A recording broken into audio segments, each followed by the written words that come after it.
اللہ تبارک و تعالی نے انسانوں کی ہدایت اور ان کی ضرورتوں کی تکمیل اور حاجت برآری کے لیے انبیاء کرام کے قافلے دنیا میں بھیجے۔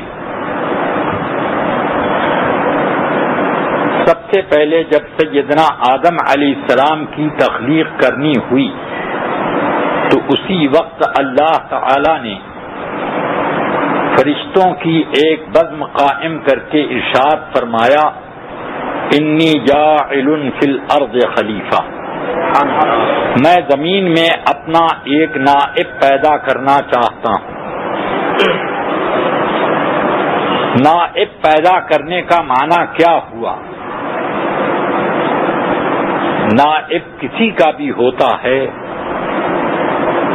تو جس کا نائب ہے اس کے اعتبار سے اس کے اختیارات ہوں گے۔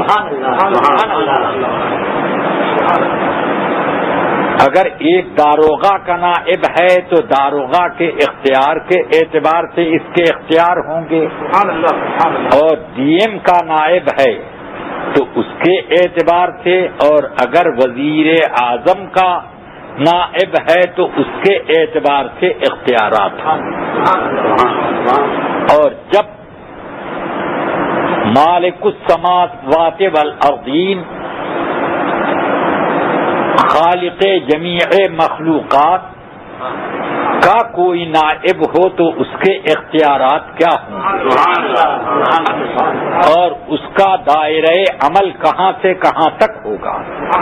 یہ الگ بات ہے کہ سیدنا آدم علیہ السلام کے بارے میں اللہ تعالی نے یہ فرمایا کہ زمین میں وہ میرے نائب ہیں، انی جاعل فی الارض خلیفہ۔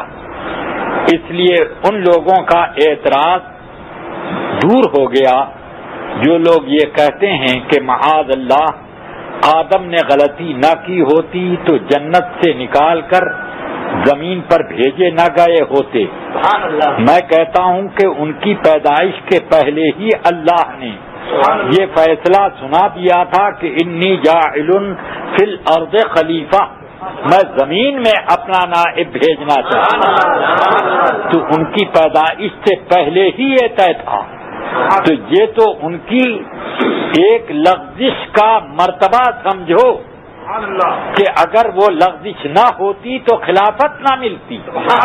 ہم غلطی کریں تو ہم سزا بھگتیں، اور انبیاء کرام اللہ کے ایسے محبوب، اتنے مقبول، اتنے مقرب کہ ان کی ایک لغزش ہوئی، ادنا سی لغزش، تو انہیں اللہ نے اپنی نیابت دے دی، اتنا بڑا درجہ عطا کر دیا گیا۔ تو اگر وہ جنت میں رہ جاتے تو خلیفہ فی الارض کیسے ہوتے؟ اس لیے اللہ نے ایک بہانہ یہ بنایا ہے اپنی نعمت اور اپنی خلافت عطا کرنے کا کہ آدم علیہ السلام کو اس درخت کے چکھنے اور کھانے سے منع کیا تاکہ وہ کھائیں اور زمین پر جائیں اور وہاں پر اللہ کے نائب بن کر رہیں۔ اب یہ سب سے پہلے وہ تھے جو زمین پر اللہ کے نائب، اور سب سے اخیر میں جو آئے وہ زمین میں بھی اللہ کے نائب، آسمان میں بھی اللہ کے نائب، عرش و کرسی پر بھی اللہ کے نائب۔ فرش والے تیری شوکت کا علو کیا جانے، خسروا عرش پہ اڑتا ہے پھریرا تیرا۔ اب یہاں سے ایک مسئلہ اور حل ہو گیا کہ کچھ لوگوں کو رسول پاک کی معراج جسمانی پر بڑا اختلاف ہے کہ حضور کو معراج جسمانی کیسے ہو سکتی ہے، وہ تو روحانی معراج تھی۔ جسم اتنی تیزی کے ساتھ اگر جائے تو چکرا نہیں جائے گا، اور چکر آ کے وہیں پر غش نہ ہو جائے۔ پرانے فلسفی لوگوں نے کہا کہ قرے نار قرے زمہریر بیچ میں پڑتا ہے، اگر ادھر سے گزریں تو قرے نار پر جل کے بھسم، اور قرے زمہریر تک پہنچے تو جم کر کے برف، تو معراج کیسے ہوگی؟ نئے لوگوں نے یعنی نئی سائنس نے کہا کہ آدمی جب ایتھر کے اوپر پہنچ جاتا ہے تو اس وقت اس کے جسم کا وزن گھٹتا ہے، اور اگر اس کے بدن پر پریشر ڈریس نہ رکھا جائے تو پھٹ کر کے ریزہ ریزہ ہو جائے گا۔ اس لیے جو لوگ راکٹ سے اوپر بھیجے جاتے ہیں ان کو پریشر ڈریس پہنایا جاتا ہے، تو رسول پاک اگر وہاں جاتے بہت اوپر جنتوں میں تو آپ کا جسم کیسے بچ پاتا؟ میں کہتا ہوں کہ اس فلسفے کا جواب تو بعد میں دوں گا کسی اور موقع پر، مگر یہاں میں صرف اتنا کہنا چاہتا ہوں کہ رسول پاک کی معراج کا مسئلہ آیا تو یہ اعتراض سوجھا، اور حضرت آدم آئے تب نہیں اعتراض نظر آیا کہ وہ کیسے ان گزرگاہوں سے گزر کے آئے، اور حضرت عیسیٰ گئے تب بھی کسی کو اعتراض سمجھ میں نہ آیا، حضرت سیدنا ادریس گئے تو کوئی نہیں اعتراض کرنے والا اٹھا، مگر سارے نبیوں کا نبی اور سارے آقاؤں کا آقا جب وہ گیا ہے تو اعتراض نظر آنے لگا۔ ایک آئے اور ایک گئے، اور میرے آقا نے بتایا کہ گیا بھی اور آیا بھی۔ نعرہ تکبیر، نعرہ رسالت، ممتاز العلماء۔ اس لیے میرے آقا سرور کائنات اللہ کے نائب زمین میں ہی نہیں ساری کائنات زیر و زبر میں، اور اسی لیے آپ کے ساتھ معراج مخصوص رکھی گئی کہ چونکہ فرما دیا گیا کہ ساری کائنات آپ کے لیے پیدا ہوئی، تو آپ اپنی مملکت خدا داد کا ذرا جائزہ تو لے لیجئے، اس کی ایک وزٹ تو کر لیجئے۔ اس لیے ہر جگہ بلایا گیا۔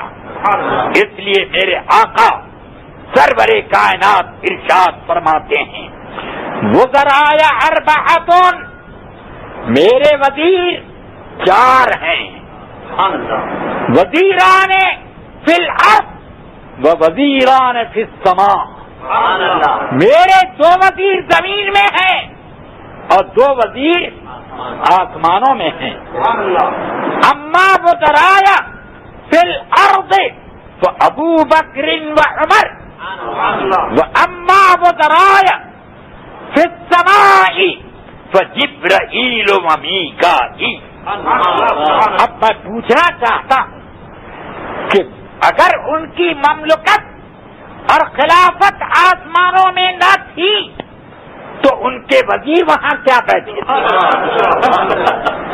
یہ دلیل ہے اس بات کی کہ اللہ نے ساری کائنات میں ان کی خلافت نافذ کر دی تھی۔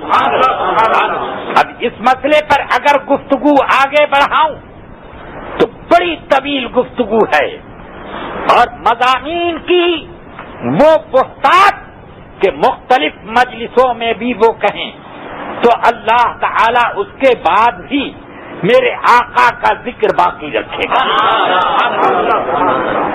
مگر سنیے، مجھے صرف یہاں پر یہ کہنا ہے کہ دنیا میں انبیاء کرام صرف ہدایت کا نور تقسیم کرنے نہیں آئے، بلکہ اس کے ساتھ ساتھ لوگوں کی حاجت روائی کرنے بھی آئے، مشکل کشائی کے لیے بھی آئے، ان کی تکمیل ضرورت کے لیے بھی آئے۔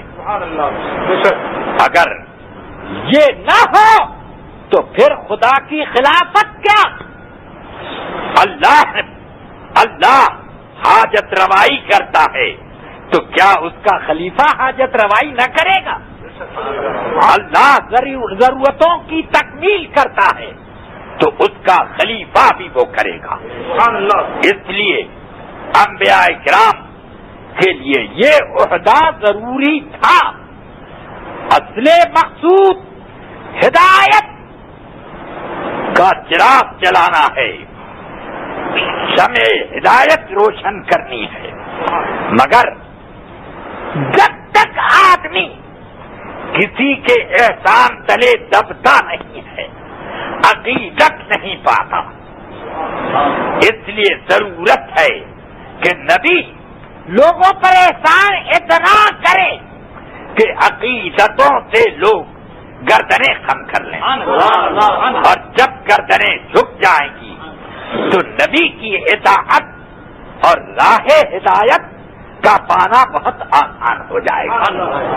اس لیے اللہ نے ان کو مشکل کشا بھی بنایا، حاجت روا بھی بنایا، ان کو تکمیل حاجات و ضروریات کا سرچشمہ بنایا.